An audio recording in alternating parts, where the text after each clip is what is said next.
Chandrashekhar Dattatray Shende Saraf and sons घेऊन आले आहेत लग्नबस्ता महोत्सव। चांदीचे जोडवे ते हिऱ्यांच्या दागिन्यांपर्यंत दागिन्यांची सुंदर डिझाईन। लग्नबस्ता खरेदी घडणावळमध्ये 10% सूट। ऑफर 4 जानेवारी ते 4 फेब्रुवारी दरम्यान। सर्व दागिने HUID हॉलमार्कमध्ये।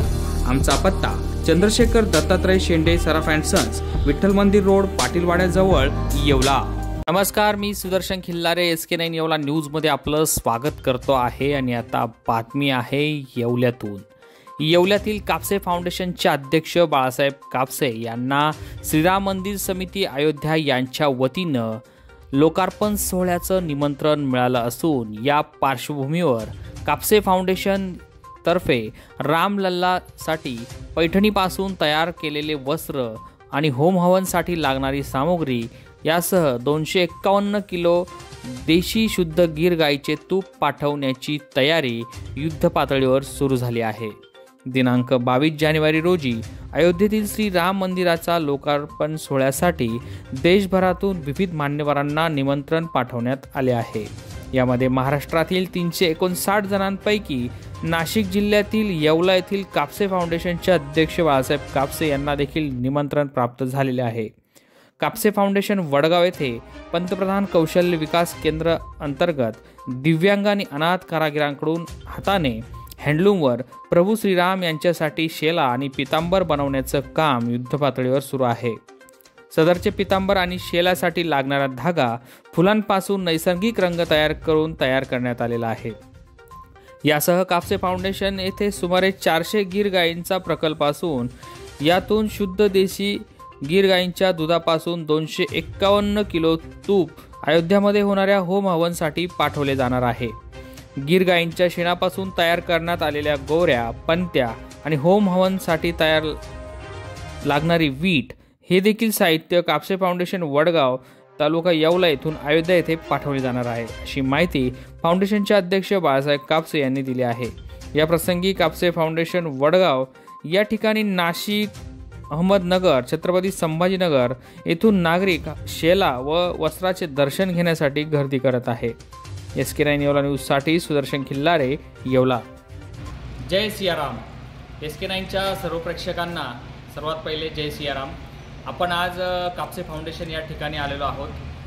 अतिशय आनंदाचा दिवस म्हणजे अयोध्येमध्ये येत्या 22 तारखेला राम मंदिराचा लोकार्पण सोहळा होणार आहे।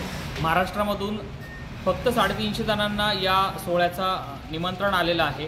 त्यात आपल्या येवल्याचं भूषण आदरणीय बाळासाहेब कापसे यांना देखील या सोहळ्याचं निमंत्रण आलेलं आहे।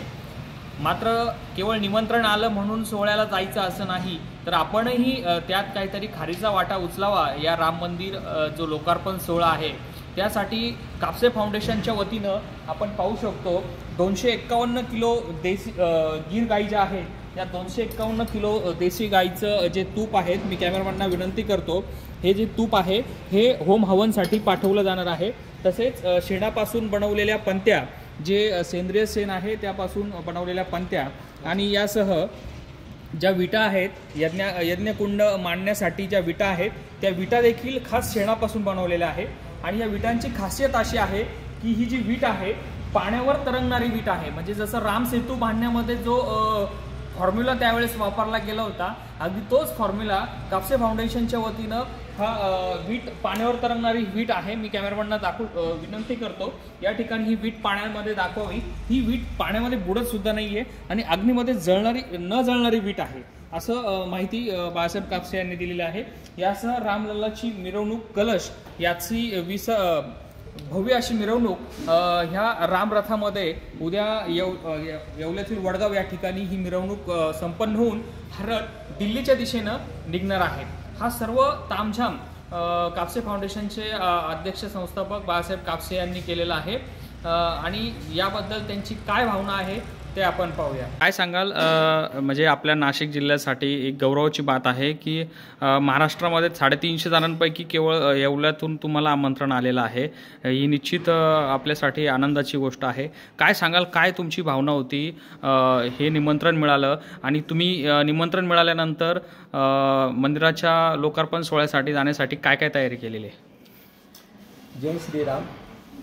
सर्वात पहिले जे आमंत्रण आलंय ते आमंत्रण पत्रिका बघून तर खूपच आनंद झाला आहे आणि याच्या मागे पूर्ण परिवाराची मेहनत आहे।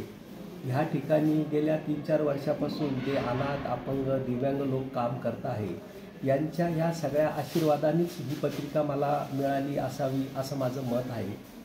तसेच आपण जेव्हा राम मंदिर पूर्णाहुतीकडे जात आहे हे जेव्हा आमच्या लक्षात आलं, तर त्यावेळेसच राम मंदिरासाठी आपण काय बनवू शकतो, रामासाठी काय वस्त्र बनवू शकतो हे ठरवलं आणि परिवाराने असा विचार केला का आपण एक शेला प्रभू रामचंद्रासाठी बनवू। आणि दुसरी गोष्ट का आपली जी पैठणी ही महाराष्ट्राची कला आहे, ही 2000 वर्षापूर्वीची कला आहे। हे राजवस्त्र म्हणून याला मान्यता आहे आणि आता राजाची जन्म होतोय, रामाचा जन्म होतो, तर आपण हे राजवस्त्र त्यांना द्यावं अशी कल्पना परिवारात आली। आणि 6 महिन्यापूर्वी आम्ही जे वस्त्र बनवण्यासाठी काम केलं त्याच्यामध्ये सगळ्यात पहिली गोष्ट ते सूत रंगवताना नॅचरल रंग तयार केला। इथे गौशाळेत असलेले झेंडूचे, गुलाबाचे अनेक प्रकारची जी फुलं लावलेली आहेत त्या फुलांच्या पाकळ्या सुकून त्याच्यापासून रंग तयार करून हे रेशीम आम्ही रंगून त्याच्या खरा जर विणला आहे आणि त्याच्यात पर्टिक्युलर फुलाचं आणि जय श्रीरामाचं डिझाईन काढून तो शेला अर्पण करण्याची आमची इच्छा आहे। तसेच अजून प्रभूसाठी आम्ही पितांबर तयार केला आहे। तिथे अनेक प्रकारच्या मूर्त्या असू शकतात, तर एक 11 मीटर अखंड कपडा वस्त्रासाठी बनवला आहे। दुसरी गोष्ट, भगवंताच्या आता गृहप्रवेश होतोय, वास्तुशांती होते मंदिराची, तर तिथे काय आपल्याला गिफ्ट देता येईल, तर आमचे सर्व अपंग बंधू, अनाथ बंधूंनी असा विचार केला का आपण त्या मंदिरासाठी एक सुंदर अशी आपल्या पैठणीची ओळख असलेली जुनं डिझाईन, हजारो वर्षापूर्वीची जी डिझाईन आहे बांगडी मोर नावाचं, त्या डिझाईनची फ्रेम, त्याच्यात प्रभू रामाचा फोटो आणि त्याच्यात एक श्लोक आहे, रामो विग्रहवान धर्महा, असं विणलेलं ते एक फ्रेम आपण तयार करून प्रभू रामचंद्राच्या मंदिरात आपण भेट देण्याची इच्छा व्यक्त केलेली आहे। आणि साधारणतः उद्या हे सगळे घेऊन आमची गाडी रवाना होत आहे। याचबरोबर आपल्याकडे देशी गाईचा एक मोठा गोठा आहे, गीर गाईचा, तर त्या गीर गाईच्या दुधापासून गेल्या 6 महिन्यापासून आम्ही काही तूप तयार करून बाजूला ठेवत आलो आहे आणि आज मी तिला 251 किलो तूप, त्याच्यानंतर 5000 दिवे, पूजेसाठी लागणारे गोवऱ्या, गोमित्र आणि एक विशिष्ट प्रकारची वीट तयार केली, जी शेतूसाठी जी दगडं वापरली जे तरंगत होते ती तरंगणारी वीट आम्ही इथे तयार केली आहे, जिच्यात पाण्याचा उपयोग न करता वीट तयार केली की जी तरंगते, अशी होमासाठी लागणाऱ्या 200 विटा, अशी सगळं सामग्री घेऊन आम्ही आमचा परिवार उद्या इथून रवाना होत आहे। मी आपल्या माध्यमातून आम्हाला जो आनंद झाला आहे या आनंदात सगळ्यांनी सहभागी व्हावं। ज्यांना ज्यांना इच्छा असेल, हे वस्त्राचं काम काही अजून चालू आहे, काही झालं आहे, ज्यांना यायचं असेल त्यांनी 18 तारखेपर्यंत इथं येऊन एक धागा विणण्याचं पुण्याचं काम करावं असं मी माझं मत व्यक्त करतो। जय Shriram. Hi fi fitness club, unisex gym, अत्याधुनिक व्यायामाची साहित्य, येवला शहरात प्रथमच, वातानुकूलित जिम, पुरुष व महिलांची स्वतंत्र व्यवस्था, महिलांसाठी महिला जिम ट्रेनर, पर्सनल ट्रेनिंग उपलब्ध, डाएट न्यूट्रिशन प्लॅन अगदी मोफत, जिमचे सभासदत्व घेण्यासाठी 6 महिने अथवा वार्षिक प्लॅन उपलब्ध, सभासद फीसाठी EMI सुविधा देखील उपलब्ध। ठिकाण hi fi fitness club gym, Nagar Manmad महामार्ग, दराडे कॉम्प्लेक्स, येवला।